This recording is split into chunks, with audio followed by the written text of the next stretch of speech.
Friends, আর মাত্র কয়েকদিন পরেই শুরু হতে চলেছে IPL 2026 খেলা। তো আগামী 29 তারিখে চিরপ্রতিদ্বন্দ্বী দল মুম্বাই ইন্ডিয়ান্সের বিরুদ্ধে খেলতে নামছেন KKR।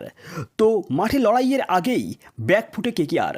তো তিনটি বড় কাঁটা যা KKRের জয়ের স্বপ্ন অধরা থাকতে পারে। তো 2026 সালেও তারা অসফল হতে পারেন ট্রফি জয়ের লক্ষ্যে। তো IPLের একটি অন্যতম সফল দল কলকাতা নাইট রাইডার্স। 3বার চ্যাম্পিয়ন হওয়ার গৌরব তাদের ঝুলিতে রয়েছে, কিন্তু গত মরশুমে নাইট ব্রিগেডের পারফরমেন্স গ্রাফ একেবারেই সন্তোষজনক নয়। তো গতবার অজিঙ্ক্য রাহানের নেতৃত্বে খেলা 14টি ম্যাচের মধ্যে মাত্র 5টিতে জয় পেয়ে নকআউটের দৌড় থেকে ছিটকে গিয়েছিল KKR। তো সেই ব্যর্থতা থাকতেই এবার অমূল পরিবর্তন এনেছে দলে। প্লেয়ার থেকে শুরু করে কোচিং স্টাফ প্রায় সব বিভাগেই নতুন মুখ। তো আগামী 29শে মার্চ মুম্বাই ইন্ডিয়ান্সের বিরুদ্ধে অভিযান শুরু করবে KKR। তবে মাঠের লড়াই শুরুর দিকেই 2-3 সপ্তাহ আগেই নাইট শিবিরের অন্দরেই 3টি গভীর দুশ্চিন্তার ভাঁজ দেখা গিয়েছে, যা তাদের খেতাব জয়ের স্বপ্ন ধূলিসাৎ করে দিতে পারে। তো নাইট স্কোয়াডে এবার রয়েছেন ফিন অ্যালেন, সুনীল নারিন ও ক্যামেরন গ্রিনের মতো T20 ক্রিকেটের পোস্টার বয়রা। তো প্রত্যেকেই একা হাতে ম্যাচের মোড় ঘুরিয়ে দেওয়ার ক্ষমতা রাখেন, কিন্তু KKRের প্রধান সমস্যা হলো তাদের প্রথম একাদশে বিদেশিদের উপরেই অতিরিক্ত নির্ভরতা। তো IPLের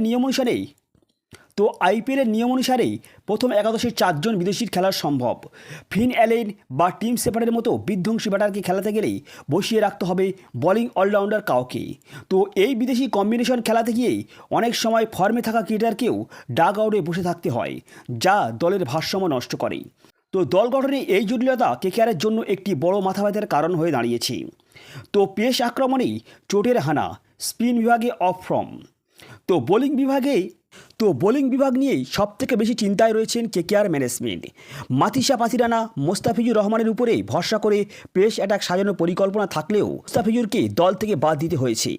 তো অন্যদিকে চোটের কারণে পাথিরানা খেলা নিয়েই অনিশ্চয়তা তৈরি হয়েছে।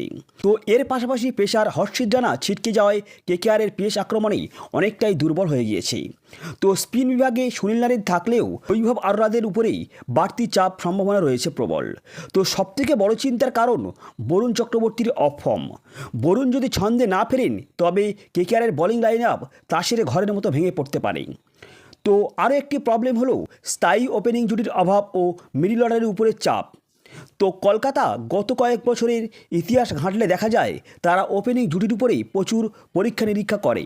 তো এবারও দলে Finn Allen, Sunil Narine, Tim Seifert ও অজিঙ্ক্য রাহানে রয়েছেন, কিন্তু নির্দিষ্ট কোন স্লটে ওপেনিং জুটি এখনও পর্যন্ত চূড়ান্ত হয়নি। তো বারবার ওপেনার বদলে ফেললেই দলের আত্মবিশ্বাস কমে যায় এবং মিডল অর্ডারের উপরে চাপ বাড়ে।